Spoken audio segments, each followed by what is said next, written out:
Om Jnanatimirandasya Gyananjanashalaakaya Chakshurunmilitam Yena Tasmai Shri Gurave Namaha. Namo Om Vishnupadaya Krishna Preshtaya Bhutale Srimate Bhaktivedanta Swamiti Namane. Namaste Saraswate Deve Gauravani Pracharine Nirvishesha Shunyavadi Pashate Deshatarine Shri Krishna Chaitanya Prabhu Nityananda Shri Advaita Gadadhara Srivasadi Gaura Bhakta Vrinda Hare Krishna, Krishna Krishna, Hare Hare, Hare Rama, Rama Rama, Hare Hare.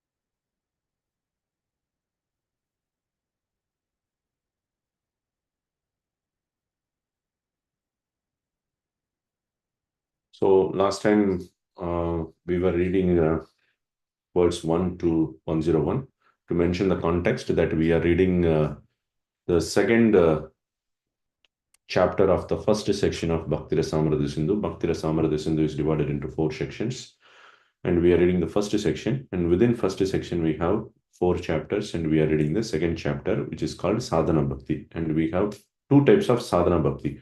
One is Vaidhi Bhakti, and the second is Raganuga Bhakti. And now we are looking at Vaidhi Bhakti. Vaidhi Bhakti acting according to the rules and regulations. And in that, Rupa Goswami has given 64 angas of bhakti. And we have looked at the list of 64 angas of bhakti. And we have completed, we are actually going through following after the footsteps of sadhu. Yes. Following after the footsteps of sadhu. And then last week we looked at what path should be followed. That path which is followed by the sadhus, but which is also in line with the scriptures. Not just we blindly follow the those who call themselves as sadhus. We rather follow those sadhus who actually follow the scriptures. And Rupa Goswami has said that bhakti, which looks like Aikantiki bhakti, or very steady, fixed bhakti,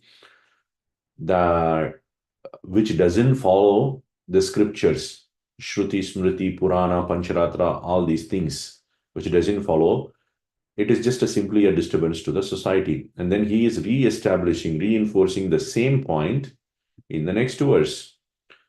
Bhakti aikantiki iva iyam avicharat pratiyate vastutah tu tatha na eva yad ashastriyate ikshyate. So that bhakti, which looks like aikantiki bhakti, which looks like steady bhakti, which looks like pure devotional service, right? It looks like pure devotional service. So the question arises, what is the question? The question is that how can it be pure bhakti when it doesn't follow the rules of scriptures? You said that, that pure bhakti which doesn't follow the scriptures, it's a disturbance to the society. If somebody is not following the scriptures, how can he even get to the stage of pure bhakti, right? How can he attain pure bhakti? That is a question. So he is answering that question. It looks like steady bhakti, aikantiki, iva. Iva means like. It looks like steady bhakti. Why? Avicharad. You have not investigated properly to see whether it is steady bhakti or not. Some people may just exhibit as if they are just great devotees, but they won't be following any scriptural rules and injunctions. So it looks like, to a normal common man who has not read scriptures, it will look like as if it is the greatest exhibition of bhakti, but it is not. Vastutah tu na tatha eva. It is not like that. Yad, that bhakti which does not follow the shastra, shashriyate ikshate, where you don't follow the scriptural injunctions being followed, that bhakti, superficially it looks like steady bhakti or pure bhakti, but when you deeply inspect it, it is not so. That is what Jiva Goswami is also commenting on the same point. And he is now, let's look at Jiva Goswami's commentary. He will go a little bit detail into what is this Aikantika Bhakti, whom it is targeting. Iyam nastikataya mayi bhaudadinam buddha dattatreyaadishu bhaktihi yad aikantiki iva pratiyate tadapi avicharadeva iti arthaha. So here it says, so the word nastika, usually we use it to refer to atheists, those who don't believe in God, right? But nastika does not mean those who don't believe in God. Nastika means those who don't believe in scriptures. Astika means those who believe in scriptures. Scriptures become the prime center point for a person to be considered whether he is astika or nastika. Those people, like the followers of Buddha or the Buddhists, who don't follow the scriptures, who reject the scriptures. What is that scripture? Here he says, Shastram atra vedaha tad angadi. So what does Shastra mean? Shastra doesn't mean that any Shastra you can take from different places and then call it a scripture. No, Shastra here is specifically Vedas plus its Angas. Vedas, what are the Angas? We have the Vedangas you have, and then you also have Puranas, you have Itihasas, you have other Smriti Shastras.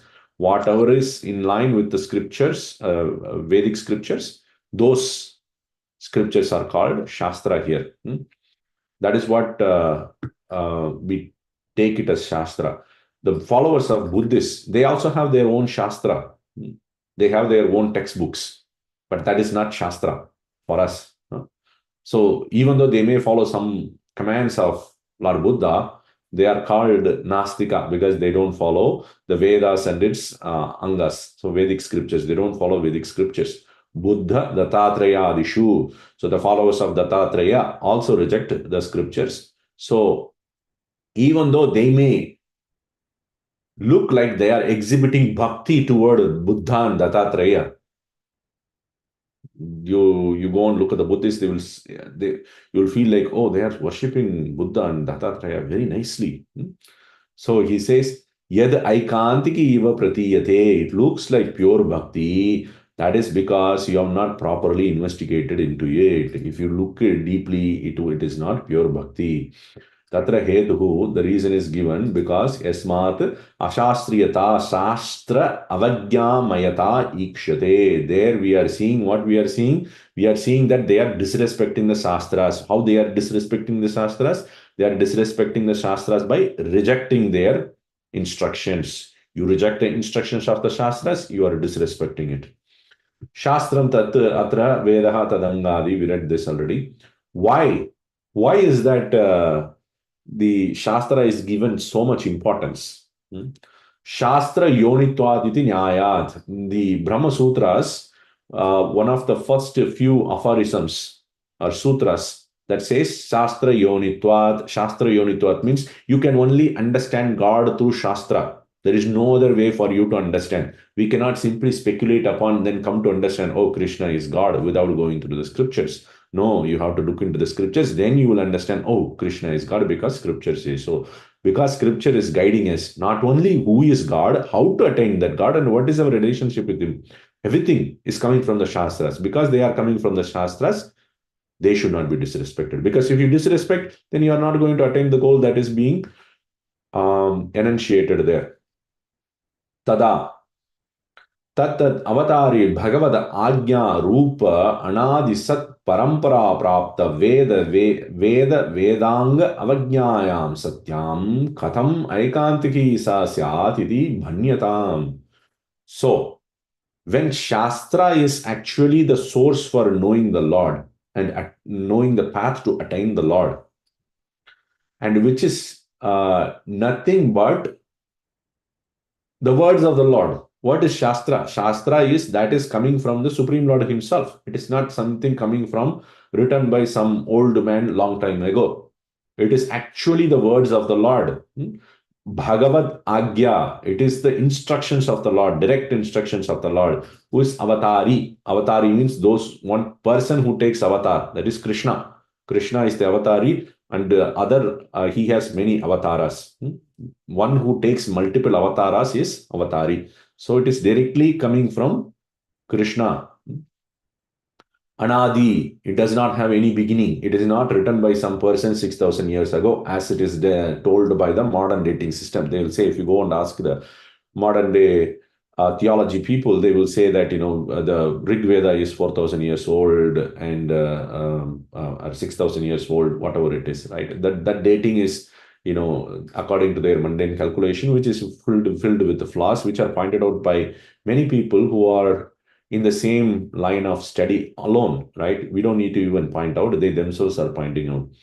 So it is anadi. What the Shastra themselves says, there is no source for it. Nobody has written it. That is why they are not able to, modern scientists are not able to find the trace. When it started, there's no beginning for that. That is why you cannot find the beginning.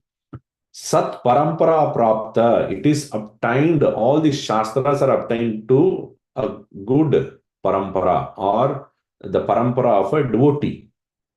It's not that the Shastras are just, we just go and obtain from the library. It is actually maintained by the parampara. How they maintain through the parampara? They first write commentaries on it. Not only they commentaries on it, they study themselves and they teach to the next generation. And then the next generation studies and teaches to the next generation. So like this way, it is passed down, next generation after generation. What we are studying? We are studying the Shastra, which is Rupa Goswami's work, which is in line with the Shastra. We are studying the Shastra. By studying the Shastra, we are also making it alive, and then we are passing it down through the next generations. So, Sat Parampara Prapta Veda Vedanga Avajnayam Satyam. When you are disrespecting that Shastra, then Katam Aikantiki Sasyat iti Bhanyatam. So, how can you call that a bhakti which is disrespecting the Shastras as pure bhakti, which are nothing but words of the Lord? When you are disrespecting the words of the Lord, then how can you actually have bhakti toward the Lord, pure bhakti toward the Lord? You cannot. Kimcha, furthermore, there is a question. Oh, see, even though they may not follow the Shastras, the Buddhists and others, they may not follow the Shastras, they are worshipping the Supreme Lord. Avatars, Buddha is an avatar, we know that. Dattatreya is also an avatar. But they are worshipping the Supreme Lord. Then why are you still calling it as not bhakti? येन एव वेदादि प्रामाण्येन बहुधा बुद्धादीनाम् अवताराणां गम्यते तेन एव बुद्धस्य असुर मोहनार्थं पाषण्डशास्त्रं प्रपञ्चयितृत्वं च श्रूयते. So where did you come to know that Buddha is an avatar of the Lord? Or Dattatreya is an avatar of the Lord? You came to know the Buddha or Dattatreya are avatars of the Lord from scriptures, Vedic scriptures. The Vedic scriptures are saying they are avatars of the Lord. So then you need to look at the Vedic scriptures to understand what is their purpose. What is their purpose? It is saying Asura Mohanartham, for bewildering the demons. These avatars are taken to just bewilder the demons. If you just let the demons sit quiet, they will go on to create havoc in the society. So you bewilder them, you give them some goal, you give them, hold them back so that they don't create disturbance in the society. So for that purpose, Pashanda Shastra Prapanjayitritvam. So the Lord himself comes and gives the Pashanda Shastra. Pashanda Shastra is that heretic Shastra or deviated Shastras he himself gives. This is what is said in Vishnu Dharma and Dharma Adav Triyuga Nama Vyakyane. In the Vishnu Dharma, there is the explanation of Triyuga Nama. There in the beginning it is said, Tatra tu Shri Bhagavat Avesha Matratvam cha Upakyate. Even this Pashanda Shastra is propagated not by the Lord directly himself. It is by Avesha avatars. So Buddha is an Avesha avatar. Dattatreya is an Avesha avatar. What is an Avesha avatar?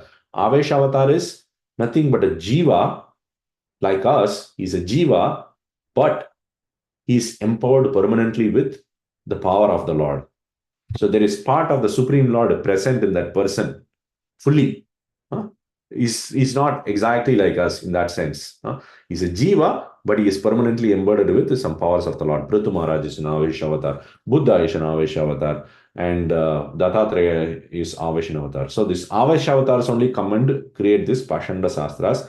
Therefore, Jiva Goswami is saying, Tad Agya api na pramani kartavya. So even though it is their orders, Buddha is saying, do like this, do like that to their followers, we should not take it as authority, because the Shastra, which gives us the information that these are avatars of the Lord, they are also giving the purpose for which they have appeared. The purpose for which they have appeared is to bewilder the demons, and so their words should not be considered as authority.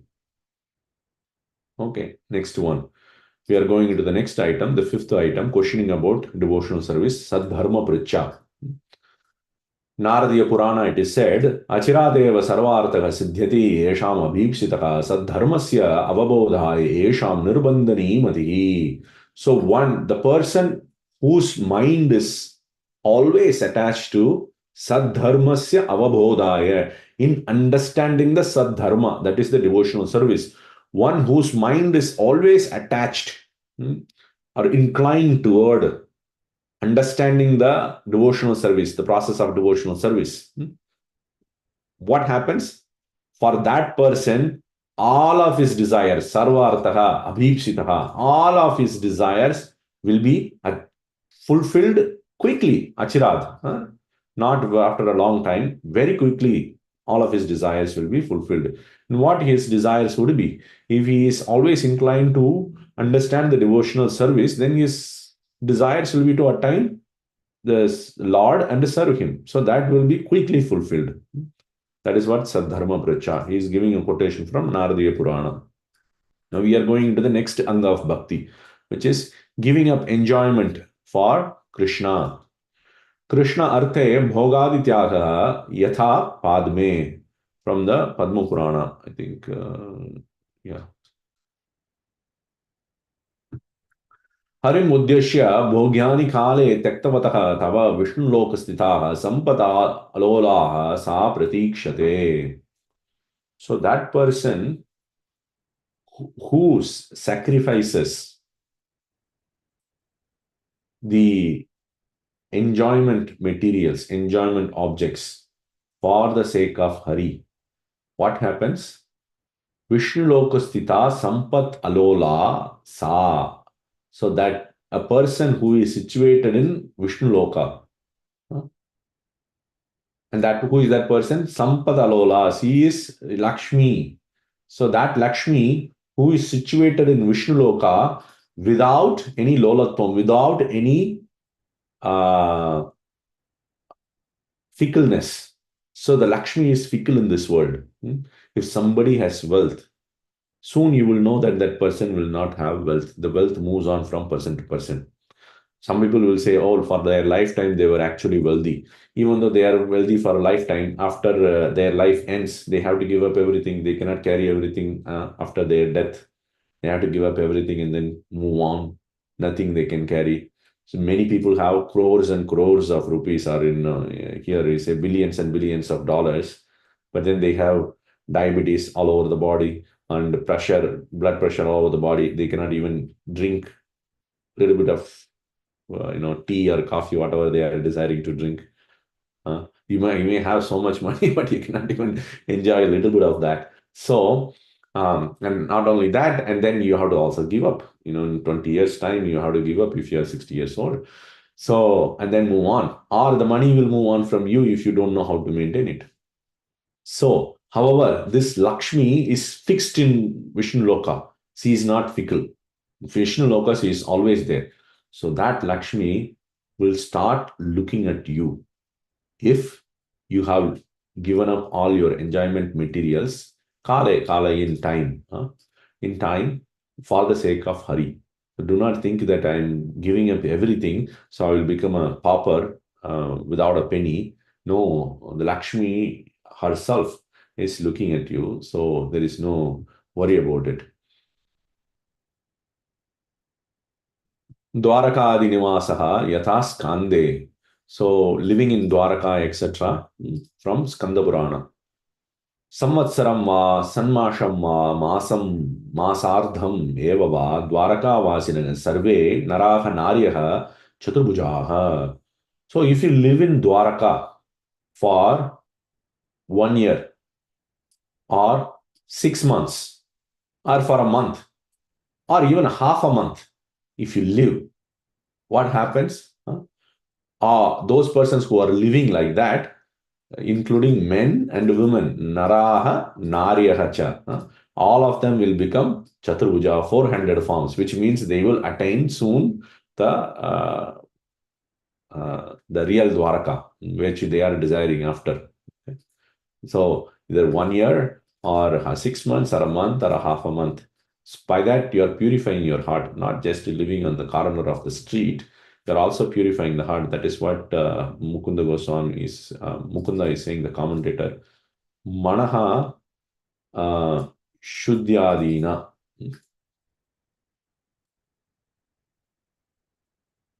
Okay.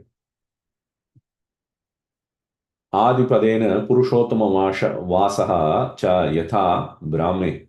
So the word Adi is mentioned here. That is Dwaraka Adi means etc. So Dwaraka, etc. That is what we have given here in English. Living in Dwaraka, etc. So what does this etc. mean? Etc. means he says Purushottama Vashaga, living in Purushottamadam. Purushottamadam could mean Jagannath Puri, or it could mean Kurukshetra, depending on your interpretation. There is no commentary given. So Purushottama could be Purushottama Dham, could be Jagannath Puri or Kurukshetra. Yatha Brahme, from the Brahma Purana, it is given Aho Kshetrasya Mahatmiyam Samantat Dashayojanam. So this Kshetra, this Dham, which is 80 miles from all around, Dashayojana. Yojana means, the modern day they are calculating it as 8 miles. Prabhupada has also mentioned. If you take that measurement, then Dashayojana, 10 yojana in all directions means 80 miles. So in 80 miles in all directions, that Kshetra, that Dham, that's glorification cannot be said in words. Divishtaha yatra pashyanti sarvaneva chaturbujan. So why the heavenly beings or the celestial beings there, they are only seeing all of the people living there as Chaturbuja or 400 forms. Those who are living in the Purushottama Kshetra. Okay. The next one is, here we still have this one. Ganga Divasaha. So living near Ganga also is given from first canto of Srimad Bhagavatam 119.6. Yavai Lasach, maybe we can decide this. Radhamana Mataji, are you there? Yes, Prabhu, I'm here. How can I not be here? Could you please listen to this? Yeah. Yavai lasashri tulasi vimishra Krishna griren babhyadhikambu netri Punati seshan vubhayatra lokan kashtam na sevata marishyamanaha. Thank you, Prabhu. Thank you. Yeah, you're referring to Ganga. So this Ganga, what is that Ganga? Ganga is defined here. Ganga is Ambunetri. It is carrying the water. It is carrying the water. What water it is carrying? Krishnangri Renu Abhyadika. That water which is made excellent by the dust from the lotus feet of Krishna. So this water is mixed with the dust from the lotus feet of Krishna. Not only that dust, it is just mixed with the dust. The dust is also mixed with Tulasi Vimishra, the Shri Tulasi, that the Tulasi is located in the lotus feet of the Lord, embracing it. That Tulasi also is mixed into this water. So when we say Ganga, Ganga is the carrier of the water, which is having the lotus feet of the dust of the lotus feet of Krishna, and is also mixed with the Tulasi that is there situated in the lotus feet of Krishna. That water, that Ganga water, Punati Ubhayatra Lokan Sheshan. So Punati, it purifies. Whom it purifies? Ubhayatra Lokan. Two worlds. both the upper worlds as well as the lower worlds, because it passes from the upper world to the lower world.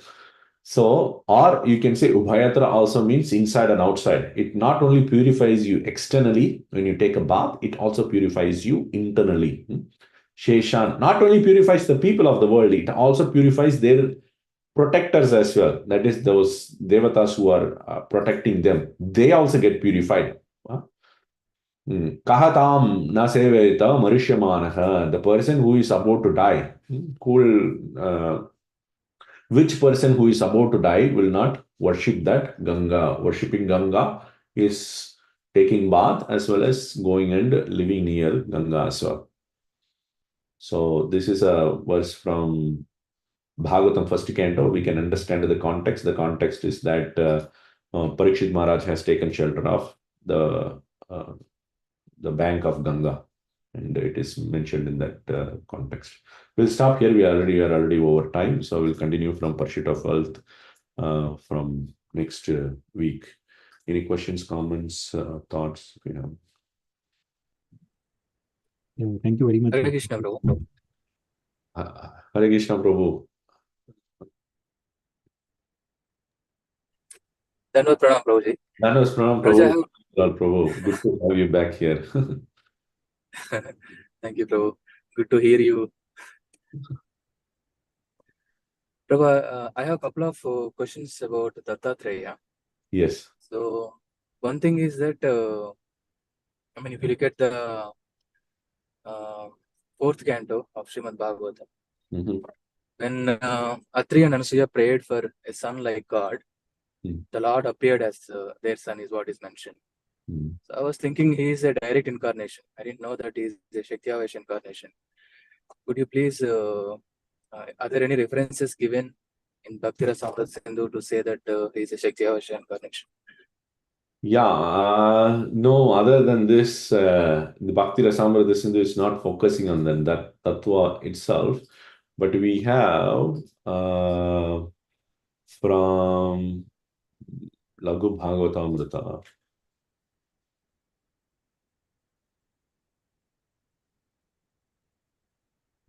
So here we have Avesha Avataras also.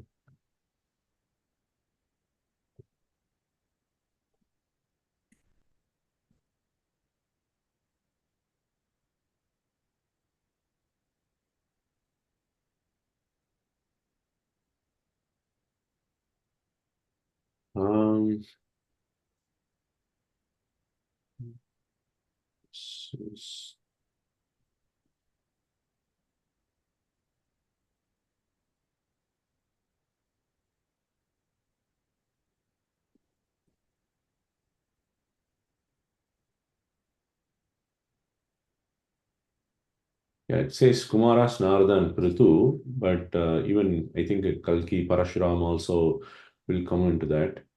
Kalki is also an Avesha avatar. It says Parashuram is also an Avesha avatar. Prithu Maharaj is an Avesha avatar, but I doubt it is mentioning Dattatreya. Yeah. Yeah. Because even in the first canto, the source of all incarnations chapter, right, where it talks about multiple incarnations. Yeah. There also it doesn't say him as Shakti-avesha. And Yeah. his teachings also, it was mentioned that he preached to Prahlad Maharaj and all this. So I was wondering, maybe this could be a different set of teachings compared to what was to But revealed in it the is well known that the followers of Dattatreya is there also. They don't follow the Vedic scriptures. At least, I have seen that in the commentaries. I have not personally seen who is following Dattatreya, but it is mentioned in the commentaries. Okay. So I don't have any evidence other than that particular verse, particular commentary where he says that Tatra Trushi Bhagaves Avesha Matram Cha Upakyate. So he is saying both of them because both of them are mentioned. Not only both of them, Adishu also he says. And I would suppose that, both of them are mentioned as the Avesha rather than just Buddha alone here. Okay. All right, bro. Yeah, thank you. Yeah, Prabhu, I think Dattatreya and along with Dattatreya, the two brothers of Dattatreya, Two brothers. Durvasa and also who's the other guy? Soma. Yeah, Soma. They are also considered Avesh only of not Vishnu, but the three deities. So Dattatreya is Avesh of Vishnu, Durvasa is Avesh of Shiva,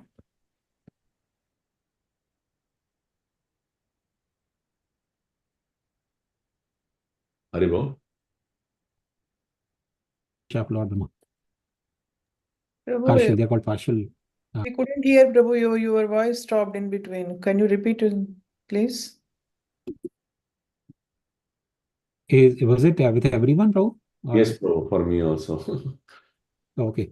So I say, this Trimurtis that appeared in front of, Anasuya and Atri Muni, they appeared as in their partial expansions, as Dattatreya, Soma, and Durvasa. Yes, thank you, Prabhuji. Yes, I remember that now. After that, you have said. Yeah. Really. Thank you, Prabhuji. Thank you. So, Prabhu, they appeared as partial expansions. That is why they are considered as Shaktivesha avatars. That is what Prabhu is saying. Yes, Mataji. But Shakti avatar of not Vishnu, all three. Dattatreya is Shakti avatar of Vishnu. Other two are of Shiva and Brahma. Okay. Yes, So they have Prabhu. only portion of their Shakti manifest in them. Mhm. Okay. Okay. Okay.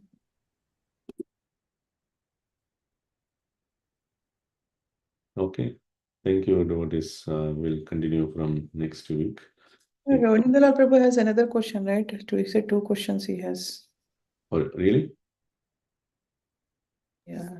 Prabhu said 2 questions. Thank you so much, Prabhu. I mean, very, very nice explanations. I'm so happy to hear from the, explanations of previous acharyas, in the Bhakti-rasāmṛta-sindhu from you, Prabhu. So grateful. Every week, I wait to hear from you. Thank you so much. Thank you, Mansaji. So much, Prabhu. Okay, we'll stop here. Thank you. Yes, bro. Thank you. Yeah, Hare Krishna. No, thank you, Prabhu. Hare Krishna. Panchakaltarubhyascha kripa sindhubhyascha patitanam pavanebhyo vaishnavibhyo Hare Krishna.